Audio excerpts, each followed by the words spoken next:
seemingly opposing ideas can be true, especially if you start to examine them a little closer. So here's one example of a paradoxical statement. If you don't risk anything, you risk everything.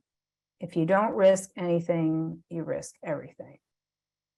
So there's lots like this, but the idea is that two seemingly opposing things could both be true, and you just can't rectify that with the information that you have, right?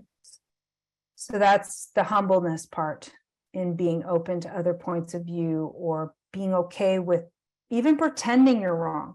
Sometimes I go back into material I know up and down, I know very well, and I will find someone else presenting it, and I will look at that, because as much as I might think I know, and because I think I know, oh, well, why would I watch that?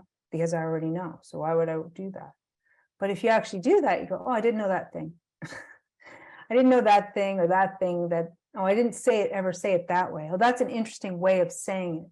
Oh, yeah, I never thought about it in that, or displaying the information in that categorized way, right? It gets nuanced and nuanced. So you've never arrived. Now, if you think you've arrived, you made an error. Think on your own. So the goal is to have independent thought, independent opinion, potentially aside from the groupthink, right? Which can put pressure on you in your relationships. So you also have to weigh those pros and cons to all those things and make conscious decisions on how you deal with those situations that are healthy for you. Think deeply and write your thoughts down. Right. Form your opinions, question your biases, question your assumptions, write your thoughts down. So to identify the problem is kind of half the problem. Problem solving is actually critical thinking, right? You need to know what the problem is first, in the first place. Then you have to look at the problem from diverse perspectives. What's the cause of this problem? Why is this problem happening to me at this time? Are there assumptions I'm making here? What are the options before me to solve this problem?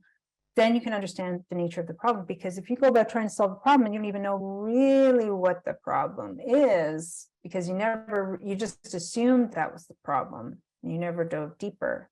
It's like Romeo and Juliet, they didn't really dive a little bit deeper into what was going on before making quite a final decision, right?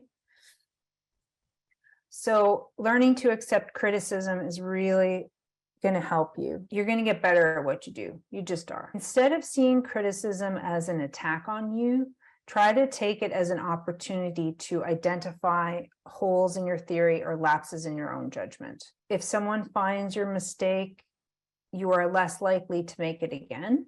So if somebody else highlights it in you, there's a part of you that didn't really like that and probably will try not to make that mistake again. And maybe previously you were completely unaware that you were even doing that thing, right? It might be you and it might not be you. And you also have to assess that. Is it just projection onto you, reaction to you, or is it something that you need to pay more attention to, or both? And then you need to assess the facts of the criticism to gain from it. And this also activates your own critical thinking skills, because now you have to assess the whole thing.